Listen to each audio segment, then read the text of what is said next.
दिन भर की बड़ी खबरों में आपका स्वागत है। मैं हूं आंचल। आज इस बुलेटिन में बात होगी नीतीश राज में दिखे जंगल राज। दोस्तों, राजनीति में कई बार ऐसा होता है कि एक तस्वीर या एक वीडियो पूरे परिदृश्य को बदल देता है।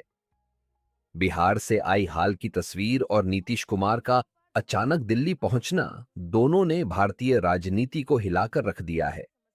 जो मीडिया अब तक उन्हें बीमार और अस्वस्थ बताने में व्यस्त था, वही अब उनके दिल्ली दौरे की वजह समझने में जुटा है। अचानक का दिल्ली दौरा, नीतीश कुमार का यह दौरा पूर्व नियोजित नहीं था। कोई सार्वजनिक कार्यक्रम तय नहीं था। अचानक से वह दिल्ली पहुंच गए और प्रधानमंत्री नरेंद्र मोदी व गृह मंत्री अमित शाह से मुलाकात की। यह कदम अपने आप में संकेत देता है कि मामला साधारण नहीं है। जेडीयू के पास 16 सांसद हैं, 12 लोकसभा में और 4 राज्यसभा में। इनका महत्व उपराष्ट्रपति चुनाव जैसे अहम मौकों पर और भी बढ़ जाता है। यही वजह है कि बीजेपी की बेचैनी स्वाभाविक है। गोदी मीडिया और नीतीश की छवि पिछले कुछ दिनों से गोदी मीडिया लगातार यही प्रचारित कर रही थी कि नीतीश कुमार बीमार हैं, मानसिक रूप से अस्वस्थ हैं और उनकी याददाश्त चली गई है। उन्हें कमजोर दिखाने की यह कवायद अचानक ध्वस्त हो गई जब वही नीतीश दिल्ली पहुंचकर सौदेबाजी की मेज पर बैठ गए। सवाल उठता है कि अगर वे इतने ही अस्वस्थ होते तो दिल्ली आकर शीर्ष नेतृत्व से बातचीत कैसे करते। प्रतीकों की राजनीति में प्रतीक बहुत मायने रखते हैं। हाल ही में एक तस्वीर वायरल हुई जिसमें धर्मेंद्र प्रधान, सम्राट चौधरी और नीतीश कुमार साथ बैठे थे। लेकिन बैठने की व्यवस्था ऐसी थी कि नीतीश पीछे की कुर्सी पर बैठे दिखे, मानो वे मुख्यमंत्री नहीं बल्कि कोई सामान्य नेता हो। जेडीयू के कई नेताओं ने इसे सीधा अपमान बताया। उनका कहना था कि यह बीजेपी की ओर से यह संदेश देने की कोशिश थी कि बिहार में नीतीश अब हाशिए पर हैं और भविष्य सम्राट चौधरी का है। लेकिन दूसरी ओर पूजा पाठ के एक कार्यक्रम में नजारा उल्टा था। जब नीतीश पहुंचे तो उन्होंने जमीन पर बैठने से इनकार कर दिया और कुर्सी मंगवाई। इसके बाद तस्वीर बनी कि अमित शाह और सम्राट चौधरी जमीन पर बैठे हैं और नीतीश अकेले कुर्सी पर।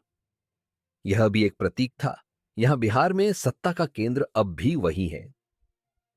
सौदेबाजी का पैटर्न नीतीश कुमार के दिल्ली पहुंचने के पीछे केवल उपराष्ट्रपति चुनाव नहीं बल्कि बिहार के लिए बड़े पैकेज की मांग भी जुड़ी हुई है। ठीक वैसे ही जैसे कुछ समय पहले चंद्रबाबू नायडू ने 5,000 करोड़ का पैकेज मांगा और अचानक उनके खिलाफ चल रही ईडी की फाइल ठंडी पड़ गई। राजनीति में इसे डील पॉलिटिक्स कहा जाता है।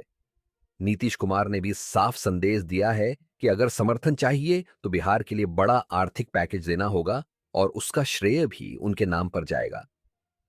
यह पैकेज ही उनके लिए विधानसभा चुनाव 2025 का सबसे बड़ा हथियार होगा। चुनावी समीकरण, बिहार में 2025 में विधानसभा चुनाव होने हैं।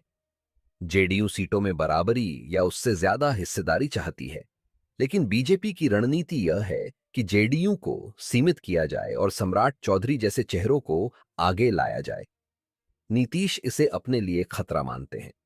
यही कारण है कि वे दिल्ली पहुंचकर सौदेबाजी कर रहे हैं। इसके अलावा उपराष्ट्रपति चुनाव भी समीकरण बदल सकता है। अगर नीतीश विपक्ष की ओर झुकते हैं तो बीजेपी के लिए संकट गहरा सकता है। जेडीयू के 14 वोट विपक्षी उम्मीदवार को मिल गए तो एनडीए का गणित बिगड़ जाएगा। विपक्ष का नजरिया राहुल गांधी और नीतीश कुमार की एकजुटता की चर्चा भी तेज है। विपक्ष इसे लोकतंत्र बनाम तानाशाही की लड़ाई बताना चाहता है। अगर नीतीश नाराज होकर विपक्ष के पाले में जाते हैं तो यह मोदी शाह की जोड़ी के लिए बड़ा झटका होगा। विपक्षी रणनीति साफ है, नीतीश को साथ लाकर एनडीए के वोट बैंक में सेंध लगाना।